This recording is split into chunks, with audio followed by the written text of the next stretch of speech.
Hey, what's going on? I'm back with another deck profile. This time I just came back from the first celebration event that was held in Montreal, Canada. Had a lot of fun. Didn't really do too well in the team events, unfortunately. Kind of audibled the deck's choice with one of my teammates last minute.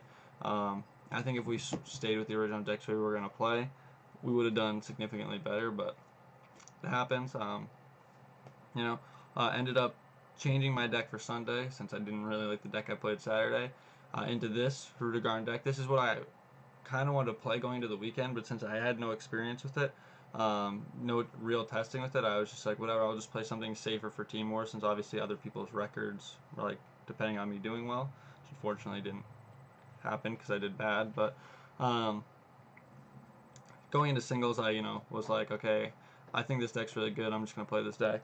Ended up doing really well. Unfortunately, there's only 4 rounds because that's the way the celebration events work. It's kind of like a shortened round schedule. So we had around like 85 players, I believe it was, somewhere in that range, like 85, 90. So it was normally would be like 6 rounds. So instead, it was 4 rounds.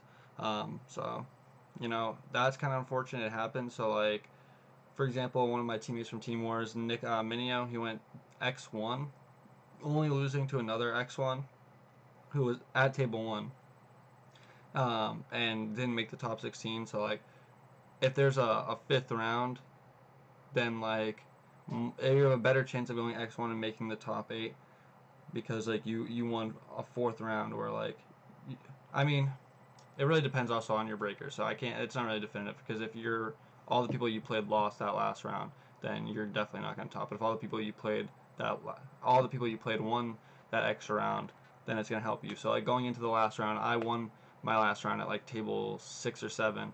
And like Danny Hype won his last round at table 2, and I ended up first seed because everyone I played throughout the tournament won their last round, where some people he played in the tournament lost their last round. So like that's where it sways based on rounds on tables for those people that are a little bit less experienced. But anyway, ended up making top 16, winning out and getting second place. Lost to Danny Hype in the finals, close game 3. Um, it happens. Game 1, I did make a mistake. So like that game, I could have won if I lost anyway, so it didn't really matter. I could have won, I guess, if I drew a Self Awakener. I think that I would have won that game. But regardless, there was a play error that I made, so like that game shouldn't have counted anyway. I should have like as soon as that happened, um, and we continued the game, it kind of like messed up the whole game going forward. Uh, so like that could obviously change the whole impact of the game. Since I didn't really win the game, it didn't matter that much anyway. Game 2, there was a slight misplay where he had played a super combo at 6 life, so and already drew a card and everything and continued with the play. So like the judge revealed his hand and shuffled the card back. So that probably impacted that game slightly. I ended up winning that game. It was a pretty close game as well. And in game 3, um, it was I could self awaken at this point post side because I had more than just Vegeta to self awaken, but it was still kind of a hard matchup because his deck just has a lot of hand control, and then the Migra secret rare is just incredibly broken, and I don't even have Mafuba main or side, so like even if it swings, it's already probably gonna win him the game. But like I can't even Mafuba to like have a remote chance of like coming back or anything. So that card just kind of torched me both games I lost to him. But really, shout out to Danny. He played incredible, went undefeated the entire tournament, and ended up winning. And he definitely played like I can't say the most innovative deck in the room because there was a lot of innovative decks in the room. Honestly, there was a lot of rogue decks that people were just playing for fun, a lot of spice. But for like far placing top 4, top 8, he definitely had like the spiciest deck. Really cool deck. I don't think anyone really expected. At least I didn't expect Dende to win an event. Like I thought the leader was cool, but definitely didn't see all the interactions you could do with it in the whole Frieza chain that he played. So that was a really cool deck. So shout out to him because I believe actually Kitchen Table Meta said that I believe it was Kobe Garish's idea, but still shout out to Kobe if he made the idea or whatever, and shout out to Danny definitely for piloting it because that was a sick deck. And if I was gonna lose to anyone, I mean that's my guy, and he's obviously a great player. So now he's the first player to win 3 events. So shout out to him. I'm just gonna get into the deck real quick. So Hidden Power, East Supreme Kai. As you can see, there's not a lot of base double strikers in the deck. There's literally just Gogeta. So I wanted another way to close the game out, and it really helps in a lot of games because I needed a way to close, and Vegeta wasn't enough. Like pretty much, I was winning from attrition. You know, that's fine. It helps, but I needed more ways to close the game. I felt that's the only thing that the deck was kind of lacking. 3 Borgos, pretty much just a draw card that in certain matchups is really good. So round when I played against Golden Frieza, that deck actually was one until finals. I think that was my hardest matchup. Like not even close. Like he crit the crap out of me, like double strike, and then like send Goten my Borgos, so he could pop his guy. But like after he did that, he played the Frieza for free. The crit Frieza 15k, swung with another crit, so that was like 3 crits in one turn. Then sack the Frieza to untap energy and like continuous plays. Brought Dimension Support Trunks, went and got a pool with crit, swung that with crit. So like it was a lot of pressure. I think I had like 1 or 2 energy or something, and I think maybe I had 1 or 2 energy open or something. He was doing all this, so it was just a rough turn. Minutia. I thought this 4/4 package was incredible. Uh, Having 4 legs and 4 Minutia, like obviously you want to see Minutia in your first hand, because if you see Minutia in your first hand, now you have a blue energy and a draw 2 right away. Oh, blue energy on your turn 2, obviously. And then it just fuels your pluses so much. It's having multiple Minutias, like in top 8 against, I believe his name is Jose, I Minutia'd like 3 turns in a row or something, and my first 4 energy was just 4 legs. So like that was super cool. I still lost that game because he Gogeta 7'd me, and well, that didn't really matter how big my hand was. So, but just the 4/4 package was incredible to keep a big hand size and to just get cards that were pretty much useless into my energy, so I didn't have to charge like actual good utility cards. The legs, obviously, this card is a 5k or 5k combo or blue energy, but I like the 4 to make sure I always had a target for Minutia, or 90% of the time I had a target for Minutia. 4 Hoi, this card is still like the best super combo other than like Shugesh. This card is just incredible. Helps you dig so much. 4 Preface, this was honestly the MVP of the deck. I was just looking through cards the Saturday night while making the deck, and I was looked through Preface and a stack of cards, and I looked at Minio and I was like, yo, do you think this would be like just good in my deck? Like just 1 energy, 15k. I don't have like a lot of early game proactive plays. Any decks that have like 15k bodies or anything like Pan that goes wide early, it like helps like deal with like their bodies. You just play 15k for 1, attack at their body, and then also like obviously your combo Gohans versus yellow decks helps you get like Videls, Dependable Dynasty Gokus and Gohans off board, stuff like that, just to clean up the board. Same with these combo Gohans. But also the reason why I was actually the straight MVP was for something I didn't even think of at the time, which is bad on my part. But this card just wrecks baby. Like I played 3 babies.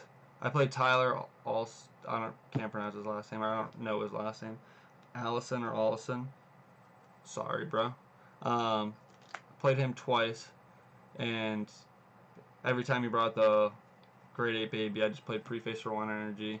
His baby just drew a card, and I Demigred it, got it off the board for nothing. So this card just wrecked baby, and also obviously provided another attacker that they couldn't revenge Death Ball to kill, and they can't. Like the After Image minus doesn't actually minus him because he has barrier. So like I killed him with the Supreme Kai because I knew that he couldn't revenge Death Ball it. So I can just swing in, go all out, and he can't revenge Death Ball to kill me. 3 combo Gohan. This is really just for defense, and you obviously don't have a lot of early game bodies, so this helps you clean up boards for really good.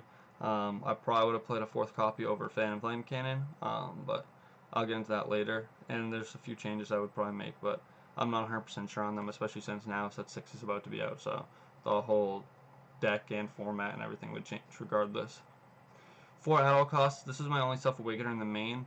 I thought it would be enough. Most of the time it was, but versus like Danny, I need another Self-Awakener.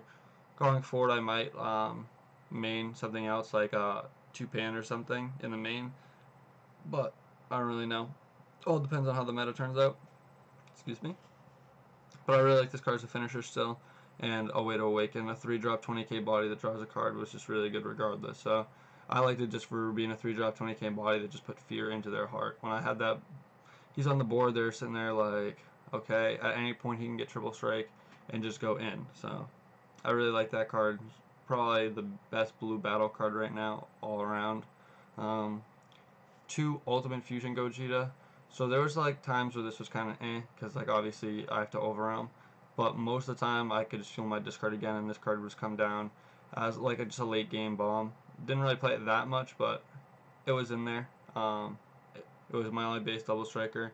I'd probably continue to play 2. Wouldn't really play more copies of it, but I like having that bomb and a way to just clean up boards and obviously draw cards, and it still like wrecks the baby kind of because it doesn't actually kill it, and you're still just getting off the board and drawing 2. 3 Dark Control Demon God Demigra. Probably play 4 of this in the future just because you need to see this to do the whole combo. Like you can do it without it, but you really don't want to bring back this guy again. He's just a 10k, not great. This guy is incredible, so you definitely want to bring him back. You want to see him every time when you're doing the combo, but at the same time having 12 blacks can get a little heavy, so I don't know, 3 might work, 4 might work. It really just depends. Honestly, I don't think the count matters that much on that card, but the 4th can just up consistency a little bit. Encroaching, I believe it's Encroaching Darkness Demigra. This card obviously made this whole thing playable. This card was really good. The showing off their 10Ks is not that useful. I'd say the most thing it's useful against is like Trunks and Cabo, which actually came up in the online tournament today for Victory Strike for the Pi Games online tournament. If you guys don't follow them on Facebook, they have a PBG online tournament group, I believe, and they do online tournaments. This one's for Victory Strike, so shout out to them. Hopefully gonna win that. But it came up in handy by shutting off their Trunks 1-drop from swinging to help them self-awaken. And then pretty much, if they're not playing like after image or deck that can pop it, you can just swing with a free 10k, and if not, then you just straight go into this guy who's just incredible. Warp something on their board, bring back this Dark Control Demon God Demigra, and just have a 20k and 30k beat stick that are just putting in work. If they don't have hard removal for this guy, it's really hard obviously to get 30k off the board. Especially a lot of the times I would let people dwindle me, hit me as much as they want, go down to 4 pretty much, and then you're not hitting me from there.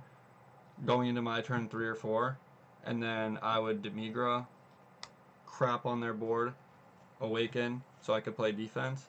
And then obviously I don't need my leader effect on 3. If I awaken on 3, that's fine. I'm still 15k who's drawing a card, putting pressure, and now I have 2 energy up to play defense, so that was fine. And I had my 2 Demigras to just put in work. The whole Demigra package I thought was super good. And honestly, overall, I think this is the best of the Power Booster cards because it's the most versatile. Obviously, it's not the most powerful on paper. The Goku's super good. The Baby's super good in their themes. What's the other ones? Oh, Piccolo and Hirudegarn.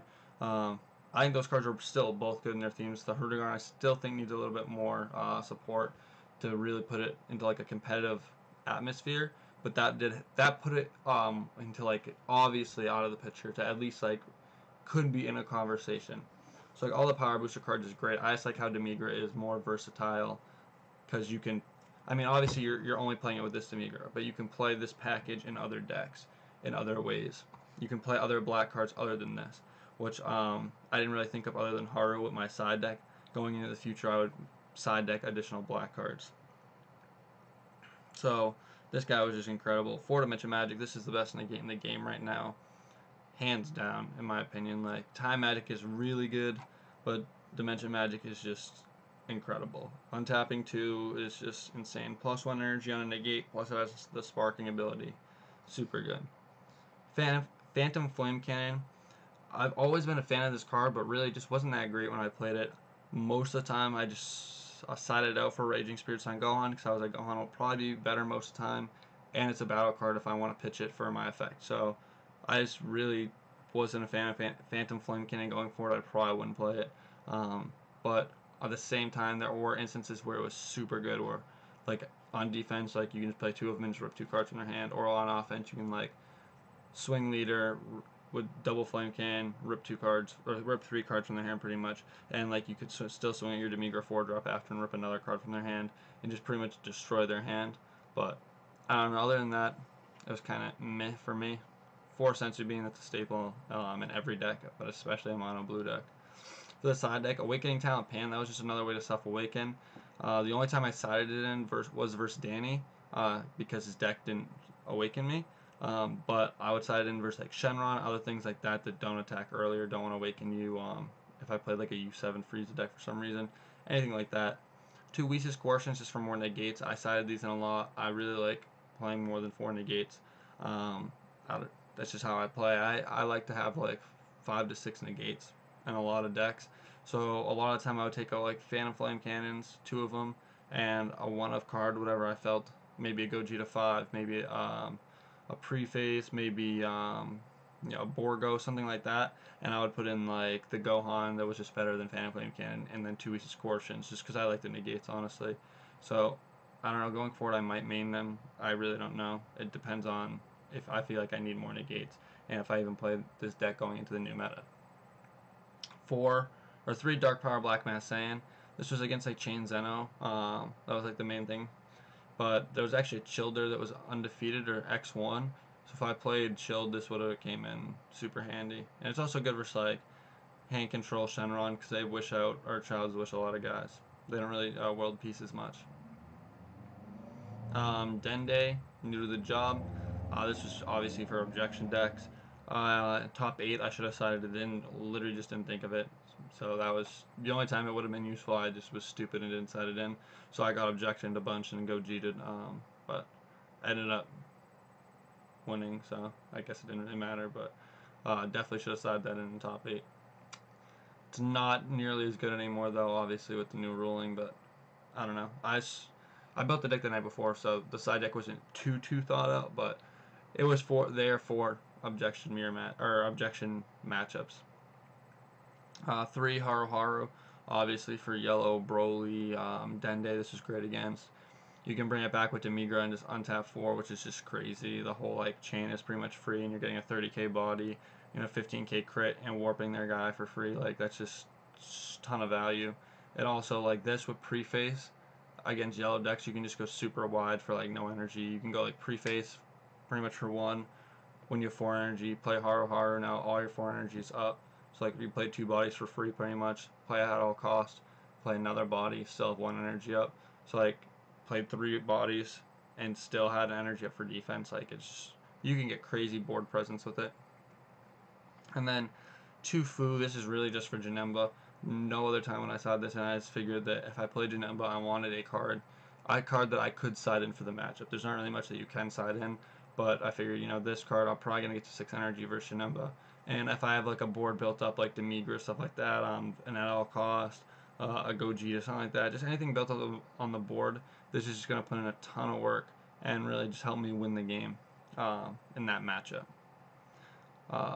For the event, I ended up getting a ton of packs and stuff, deck dividers, all the normal Bandai goodies, but also ended up getting this sick Hyper Player Frieza playmat.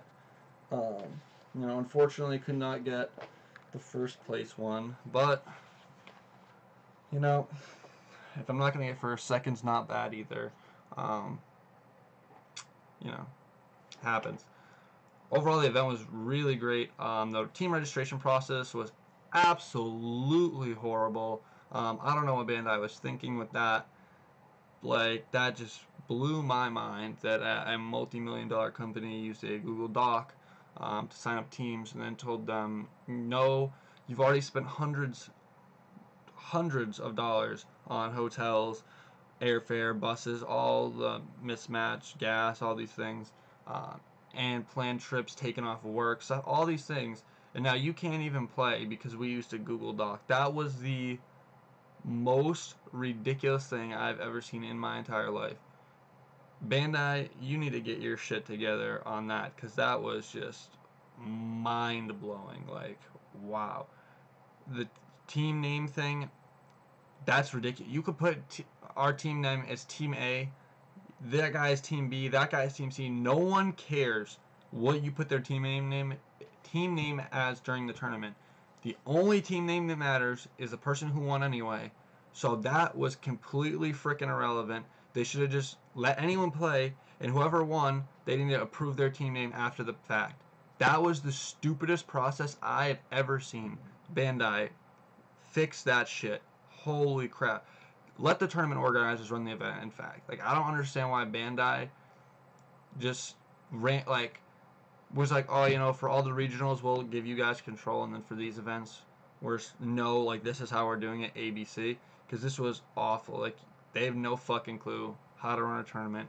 They know how to make card games. They know how to make toys. That's what Bandai does. They don't run tournaments. So tournament organizers run tournaments. Card game developers develop cards. They should stick to their job and let someone else do their job, because that's why it's their job. That's ridiculous to me. Bandai really needs to get on that. That being said, Carta Magica, the event host for the Canadian regionals and the Canadian celebration event, they were great. They did everything they could to like help the players out. Unfortunately, you know, Bandai just, if you weren't on a team, if your team wasn't registered, you could not play. Other teams could substitute players, so other members that weren't able to make it, their teams were still able to play because they were able to like find new players there and get substituted in. So that was great. So some players that their team got kind of screwed over, they still got to play, which happened with my team. So that was really good because obviously we wanted to play in the team wars. We all just came up, and if none of us got to play, that would have just been really unfortunate. So the fact that like the TOs were able to, you know, like put us on one of the teams that already had a BCC player that was signed up was really helpful, because then we all got to play at least. And then the prize support was great. They did raffles throughout the tournament. They gave out like $500 chairs.